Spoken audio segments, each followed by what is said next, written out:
Ubod. Makaradol, Fred Padernos. Istorya Pakaradol! Dahil sa mga nangyayaring mga threats, kaguluhan, criminal activities sa mga paralan pampubliko, hanggang sa punto ng ating Department of Education ay hihingi ng pundo na nagkakahalaga ng 8 billion para gamitin ito sa dagdag na mga security guards sa mga pampublikong paaralan.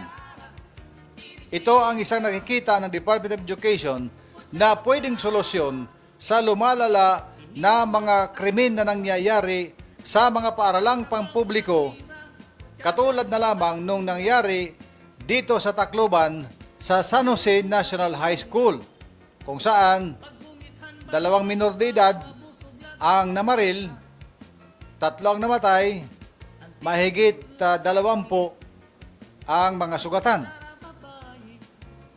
Na hanggang ngayon ay hindi pa maghilom ang sugat at sakit sa mga dibdib ng mga namatayan na mga bata. Lately lang, nitong linggo lang, nabulabog na naman ang San Jose National High School. Nag-declare ng walang klase dahil may pumutok na naman na balita sa Facebook na meron na namang aatake dyan. May nag-post, may aatake na naman. Ang mga ganitong mga post sa Facebook ay sa tingin ko, ginagawa na lang na katuwaan ng mga batang mga loko-loko ang mga pag-isip na bulabugin ang eskwelahan habang sila ay patawa-tawa sa gilid at ginagawang katuwaan nila yung kailang ginagawang mga kalokohan. Hindi lamang ito dito sa Tacloban, sa marami pang ibang mga paaralan sa ating bansa. Ayon sa balitang ito, ang Department of Education ay hihingi ng pundo, magpapaproba sa Kongreso ng 8 billion pesos para punduhan ang pag-hire ng mga karagdagang security guards na ilalagay sa ating mga paaralan pampubliko. Ayon sa pagtatala ng Department of Education, sa ngayon ay nasa 2,494 lamang ang mga gwardya sa mga eskwelahan sa buong bansa. Ay pagkaliit nga niyan. 2,494 lamang. Samantala, ang ating mga public schools, ayon sa Department of Education, ay umaabot sa 48,000. 48,000. So kung ganun pala, kung bawat public school ay ipagpalagay na natin na mayroong isang gwardya, bawat isang public school, isang gwardya lang. Kung ang ating public schools ay 48,000 at ang existing na mga gwardya, kung gwardya ba yan na tawag or ano ba yan na gwardya, blue guard ba yan o school guard lang na school guard / watchman? Kasi mag-iba ang school guard at saka yung blue guard, yung mga galing sa agency, na mga naka-uniforme ng blue guard ang tawag sa kanila, security guards from the agencies. Yan, may mga agency yan. So, 2,494 lang sila, yung sinasabing mga gwardya. Habang 48,000 ang mga public schools natin. Kung sa ganon, mag-mathematics muna tayo. 48,000 minus 2,494, di aabot pa na 45,506 ang mga kakailanganin natin na mga security guards para sa mga eskwelahan na yan. 45,506 na mga paaralan, 45,506 din na mga gwardya kung tig-isang gwardya lang bawat paaralan.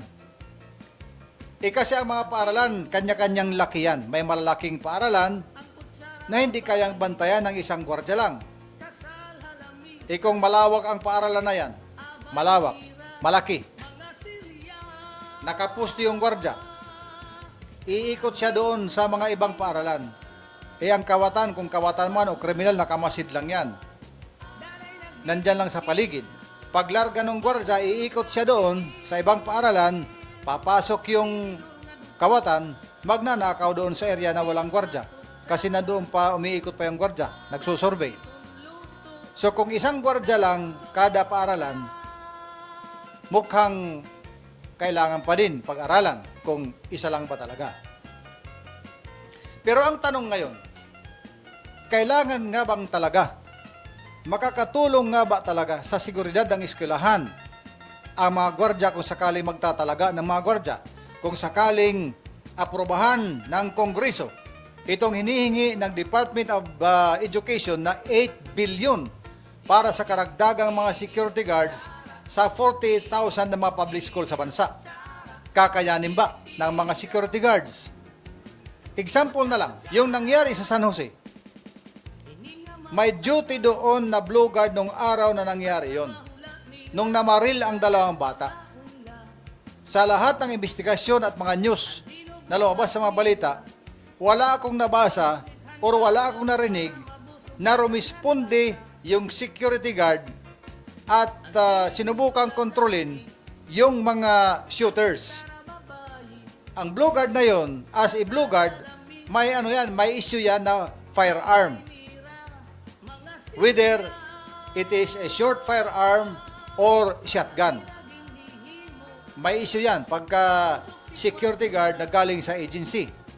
At ang security guard na yon sa San Jose National High School nung nangyari ang shooting incident ay galing sa isang agency. Ang tanong, yung gwardiya ba ay nagresponde doon sa mga namamaril at sinubukan niyang man-neutralize yung dalawang mga shooter? Or yung gwardiya lang ba ay nagtago para makaiwas sa gulo at makaiwas na hindi rin mabaril? Yun eh. Kasi kung nagresponde yung gwardiya, ay baka may mga nailigtas na buhay. Hindi nangyari na 3 ang namatay. Kaya pag-isipan siguro natin kung magandang ideya ba ito na maglagay ng mga blue guard lamang sa mga paaralan. Kasi ang mga blue guard, ang mga security guards, hindi yan trained para sa bakbakan. Hindi yan trained sa bakbakan. Kung ganyan may papasok ng mga kriminal, ng mga shooters, hindi trained ang blue guard para dyan. Of course, meron silang training na ganyan, kaunti lang. Pero pagka totoong bakbakan na ito, kagaya ng may mga active shooters, nag-iiba na yan.